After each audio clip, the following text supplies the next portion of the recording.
빌립보서 2장 5절부터 11절까지 말씀 함께 읽습니다. 시작. 너희 안에 이 마음을 품으라.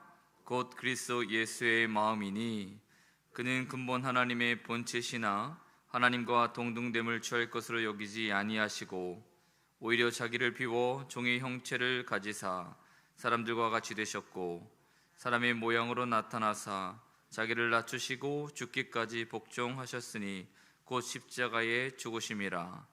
이러므로 하나님이 그를 지극히 높여 모든 이름 위에 뛰어난 이름을 주사 하늘에 있는 자들과 땅에 있는 자들과 땅 아래에 있는 자들로 모든 무릎을 예수의 이름에 꿇게 하시고 모든 입으로 예수 그리스도를 주라 시인하여 하나님 아버지께 영광을 돌리게 하셨느니라.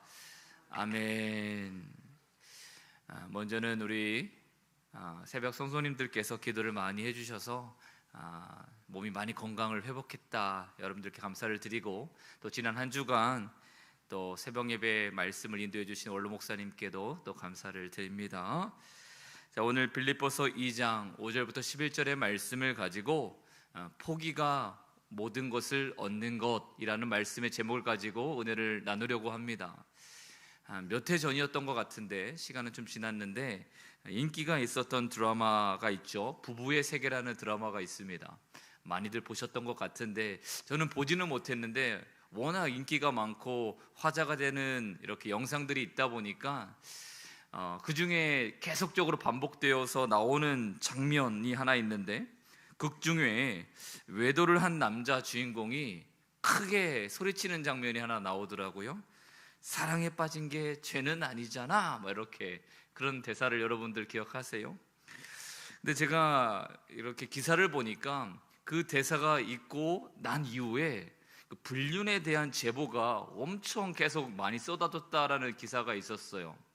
그러니까 결혼 이후에도 자유로운 연애를 하지 말라는 법이 있느냐, 그러니까 기혼 연애, 이것에 대해서 뭐 누가 하더라, 또 누구는 이렇게 하더라, 그런 여러 가지 제보가 있었다라는 이야기를 들었는데, 신앙생활을 우리가 하다 보면 그런 고민에 좀 빠질 때가 있는 것 같습니다.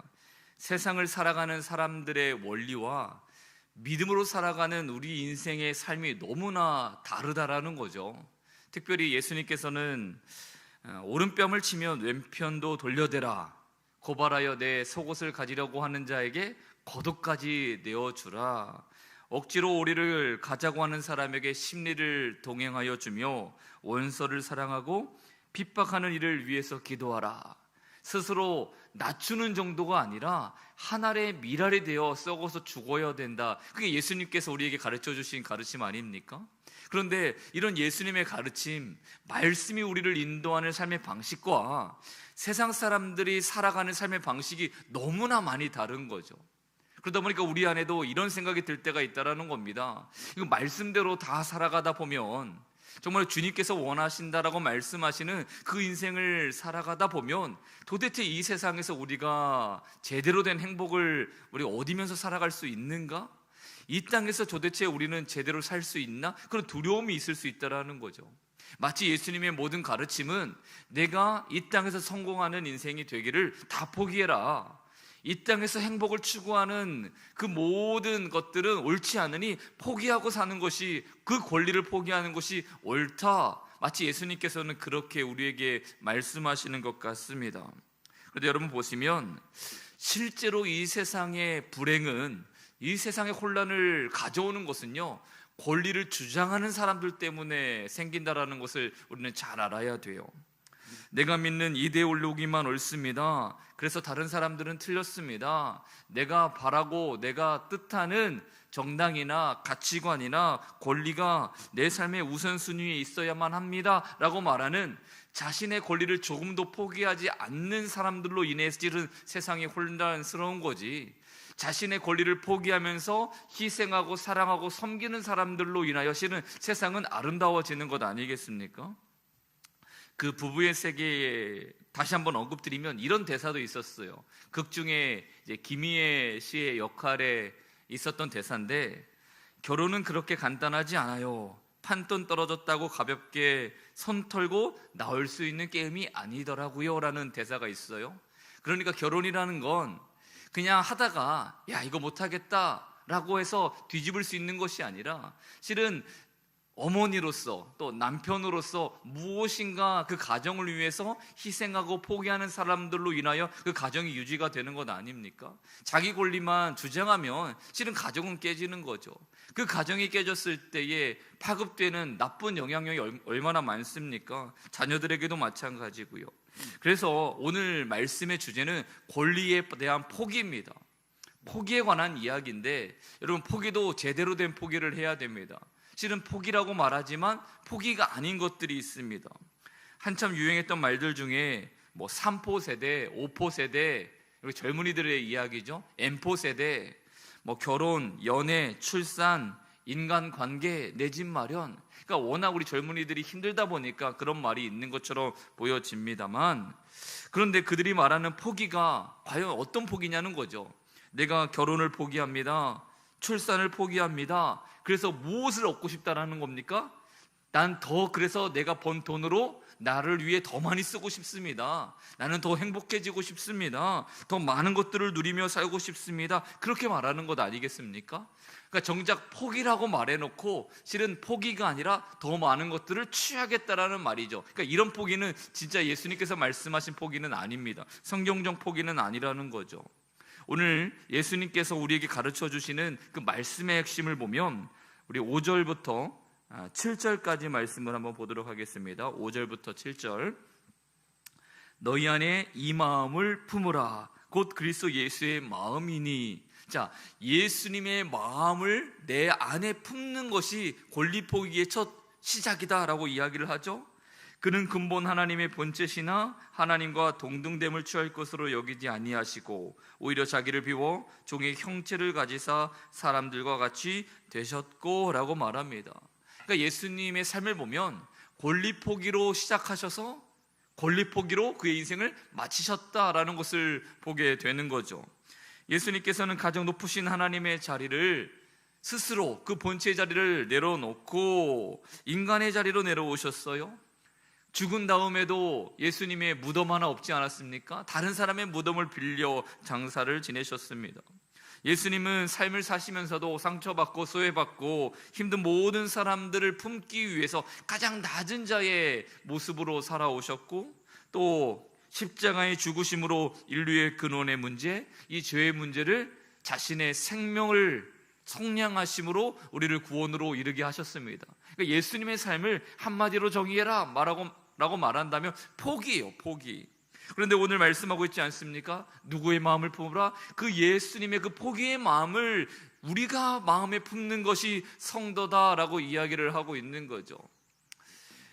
몇 해 전뿐만이 아니라 자주 보는 뉴스 중에 하나가 환자를 긴급하게 이렇게 병원으로 옮기던 구급차와 택시가 사고가 났는데 이제 구급차는 빨리 병원으로 가야 되니까 보험 처리는 나중에 하자, 택시는 아니다 지금 해야 된다, 이렇게 실랑이가 있다가 결국은 그 구급차에 있었던 환자가 죽었다라는 뉴스가 있었는데 이해가 되기도 하죠. 어쩌보면 워낙 사설 구급차들이 환자를 싣지도 않고 그런 일들이 횡행하니까 얼마나 서로 불신이 있고 믿지 못하면 그런 일도 있었겠는가라는 쓴소리도 나오기는 하는데, 왜 이와 같은 일들이 벌어질까? 결국은 이런 것 아닙니까?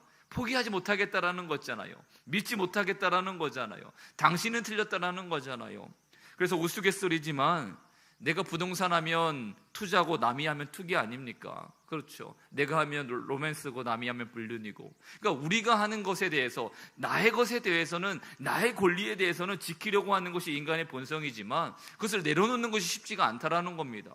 그런데 예수님께서 믿음의 성도들에게 가르쳐 주시는 말씀의 핵심은 모든 것들이 포기하는 것에 있다라는 것을 꼭 기억해야 됩니다. 자, 8절과 9절도 이렇게 이야기를 하고 있죠. 사람의 모양으로 나타나사 자기를 낮추시고 죽기까지 복종하셨으니 곧 십자가의 죽으심이라. 이름으로 하나님이 그를 어떻게 하셨다고요? 지극히 높여 모든 이름 위에 뛰어난 이름을 주셨다라고 말합니다. 예수님께서 포기를 통해서 우리에게 보여주신 것이 무엇이냐면 포기했지만 하나님이 높이신다라는 것을 우리에게 보여주고 계신 겁니다. 자, 하나님께서 모세에게 이런 명령을 하셨어요. 내가 선 곳은 거룩한 곳이니 신발을 벗으라. 당시에 신발을 벗는다라는 것은요, 아니 신발을 벗는 행위는 종들만 하는 겁니다. 근데 하나님께서 모세에게 신발을 벗으라 말씀하셨어요. 아니 모세 입장에서 생각해 보면 이미 왕궁에서 쫓겨나서 또 미디안 광야라는 곳에서 모든 삶을 잃어버리고 살아가고 있는데 뭘 더 포기해야 됩니까 하나님? 그런데 하나님께서 끝까지 낮추셔요. 종의 자리까지 낮추시는 거죠. 신발을 벗어라. 그렇게 하나님 앞에 맨발로 섰을 때에 모세가 하나님으로부터 위대한 사명자로 부름을 받게 되는 겁니다. 아브라함이 그 독자 이삭을 얻기 위해 얼마나 오랜 시간을 기다리고 또 인내하였습니까? 근데 하나님께서 그 독자 이삭을 바치라는 거죠. 포기하라는 겁니다. 하나님 말씀에 순종하였더니 결국은 이 아브라함이 열국의 아비가 되잖아요. 열국의 아비. 다윗이 자신을 죽이려 했던 사울을 복수하는 거, 그 당연한 것 아닙니까? 본인의 당연한 권리 아닙니까? 그런데 포기했어요. 하나님께 있다라고 포기를 합니다. 그랬더니 하나님께서 다윗을 가장 멋진 인생의 반열로 올려주신 줄을 믿습니다. 오늘 성도는 내 권리를 주장해서 세상으로부터 무엇을 얻는 존재가 아니라 내 권리를 포기함으로 하나님으로부터 영광을 받는 존재인 줄을 믿습니다. 그래서 오늘 예수님께서 십자가에 죽기까지 자신의 권리를 다 포기하시고 그럼에도 불구하고 하나님께서 예수님을 가장 높여 모든 이름 위에 모든 이름 앞에 무릎을 꿇게 하신 것처럼 오늘 우리가 나의 것들을 포기해 나가기 시작하면 하나님께서 우리를 높이시는 인생이 될 줄을 믿습니다. 모든 사람들이 예수는 그리스도다, 예수는 주가 되신다라고 고백하며 하나님의 영광을 올려드리게 한 것처럼 오늘 우리가 나의 권리를 포기하고 예수님을 내 마음의 그릇에 담기 시작하면 하나님으로부터 오는 영원하고 신령한 복을 우리 삶에 하나님께서 대신 채워주실 줄을 믿습니다. 그래서 이 사순절에 예수님의 그 권리의 포기를 우리도 닮아갈 수 있는 인생이 되기를 원한다라고, 하나님 내가 이 땅에서의 권리를 포기하지만 가장 중요한 영적인 복을 누리며 기쁨으로 나아가는 하나님이 나를 높여주시는 인생이 되기를 원합니다. 하나님만 그렇게 나의 삶의 전부가 되기를 원합니다. 기도하는 그런 사순절, 특별히 새벽 예배가 되었으면 좋겠습니다. 자, 기도하겠습니다. 아버지 하나님 감사합니다. 우리를 위해 죽기까지 모든 것들을 포기하시며 나를 살리신 예수 그리스도의 은혜를 다시 한번 이 새벽에 묵상합니다. 모든 이름 위에 뛰어난 이름으로 예수는 주라 고백하며 하나님께 영광을 올리도록 예수 그리스도께서 사신 것처럼 이제 주님을 따르기를 소원하며 하나님 성도라 그리스도라 부름받은 우리도 내 권리를 내려놓고 하나님이 전부가 되시도록 내 것들을 포기하여 하나님이 나를 높이시는 인생이 되도록 그렇게 잠깐 있다가 사라질 것들을 포기하며 하나님으로부터 오는 영원한 신령한 복을 누리며 사모하는 우리 영성교회 성도들이 다 될 수 있도록 은혜를 더하여 주시옵소서. 감사드리며 우리 주 예수님의 이름으로 기도하옵나이다.